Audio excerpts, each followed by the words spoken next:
Monsieur le Président, Monsieur le Wali, membre de l'assistance, mon intervention va s'articuler sur deux points. Le premier concerne la SGPP de Tizi Ouzou. Moi, j'habite la ville de Tizi Ouzou. Je connais parfaitement le port de cette ville depuis qu'il était une petite plage. Vous savez tous que les ports de Tizi Ouzou et d'Asfon étaient gérés par le GPP de Béjaïa. En 2020, une direction a été créée au niveau de la wilaya de Tizi Ouzou pour gérer ces deux ports afin de mieux comprendre la situation de cette direction dont le siège se trouve à Asfon. En tant qu'élu de la PUI, on s'est rapproché du directeur, moi-même et M. Zantout. Sur place, on a bien cerné les difficultés dans lesquelles se trouve cette société pour la prise en charge de la gestion quotidienne de ces deux infrastructures portuaires à tous les niveaux. Elle manque terriblement de moyens humains, matériels et financiers. Les directions de wilaya, c'est-à-dire c'est à l'échelle nationale, les directions de wilaya sont sommées de se prendre en charge, y compris la paie des travailleurs, par leurs propres ressources. Son fonctionnement est assuré par la volonté et l'engagement de son personnel. À cet effet, je tiens à rendre hommage à tout le personnel de la SGPP et en particulier son directeur pour les efforts qu'il déploie afin d'assurer le fonctionnement de cette nouvelle direction.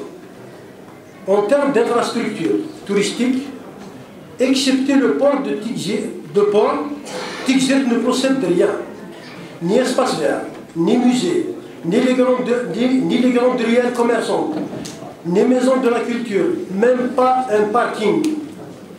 Tous les visiteurs, durant les 4 saisons, transitent automatiquement par le port. En été, il reçoit des milliers de visiteurs par jour. Nous aimons tous y aller pour se distraire et passer quelques moments de détente et souvent en famille. Donc, chacun de nous doit contribuer à la bonne marche des deux ports. La direction de la SGPP a décidé d'organiser une foire commerciale au niveau du port de Tizi Ouzou en septembre 2020. L'organisation de cette manifestation économique a été attribuée à un opérateur dont la transparence la plus totale, par adjudication, afin de faire rentrer justement un peu d'argent pour assurer un fonctionnement minimum de ce port. Ce genre d'activité est clairement inscrit sur le registre de commerce de cette jeune entreprise, en se basant également sur le décret exécutif numéro 7-217 du 10 juillet 2017, fixant les conditions et les modalités d'organisation et de déroulement des manifestations commerciales périodiques, paru sur le journal officiel numéro 46 du 15 juillet 2007. Toutes les démarches ont été faites et la foire n'a pas eu lieu. Travaillons la main dans la main, loin des magouilles et des démagogies.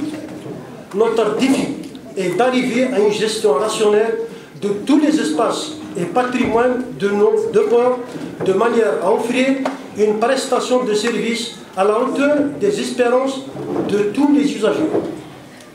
Le directeur de la SGPP de Tizi Ouzou nous a déclaré que les portes des deux ports qui comptent notre wilaya sont toujours grandes ouvertes et soyez toujours les bienvenus. Donc je termine le premier point. Mon deuxième point sur lequel je voudrais intervenir concerne le poste source qui devrait se réaliser au niveau de la commune d'Iflisen au village Arvi. Alors, mon intervention porte sur le poste source HTMT 60 kV, 30 kV, prévu à la commune d'Iflisen, d'ailleurs de Tizi Ouzou, à proximité du village Arvi, s'étalant sur une superficie de 1,4 hectare à réaliser sur un terrain public. Aucune opposition. Le maître de l'ouvrage est la Société algérienne de gestion du réseau de transport de l'électricité, la GRTE. La commission de choix de terrain dont je faisais partie à l'époque, je dis bien à l'époque, est sortie sur le terrain d'implantation en 2010.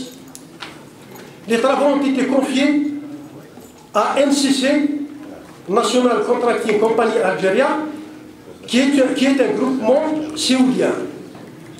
L'ouverture du chantier s'est faite en 2013 et les travaux ont débuté en 2014 pour un délai de réalisation de 18 mois. Le taux d'avancement actuel des travaux est très faible et le chantier est à l'arrêt depuis une année. La double alimentation de ce poste est prévue à partir de Sidi Naman et de Freha. L'investissement dans le cadre du renforcement en énergie électrique indispensable au bon fonctionnement du reste des investissements est à l'arrêt, sachant que le réseau Soner-Gaz est déjà saturé.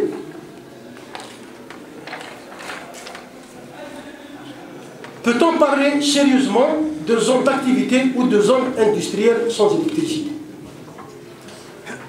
L'objectif de mon intervention fait suite à l'interpellation de ma conscience en tant qu'élu et celle des citoyens vis-à-vis desquels je me sens toujours redevable afin d'attirer l'attention de toutes les autorités et des élus à tous les niveaux, ainsi que des différents intervenants dans le but de trouver des solutions durables aux contraintes nous empêchant de procéder à la réception et la mise en service de ce projet dans les meilleurs délais possibles.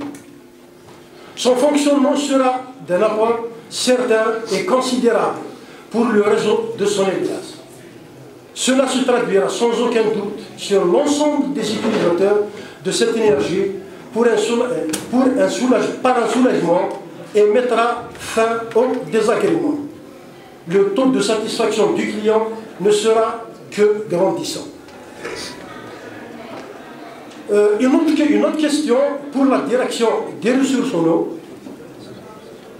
Où on est avec la réalisation de la station de dessalement de l'eau de mer prévue à Tamdougmoun, commune d'Ivlissem, dont son fonctionnement dépend totalement, je dis bien totalement, de la mise en service du poste source d'Arvi qu'il faut encore une fois réaliser en urgence. Merci pour votre attention.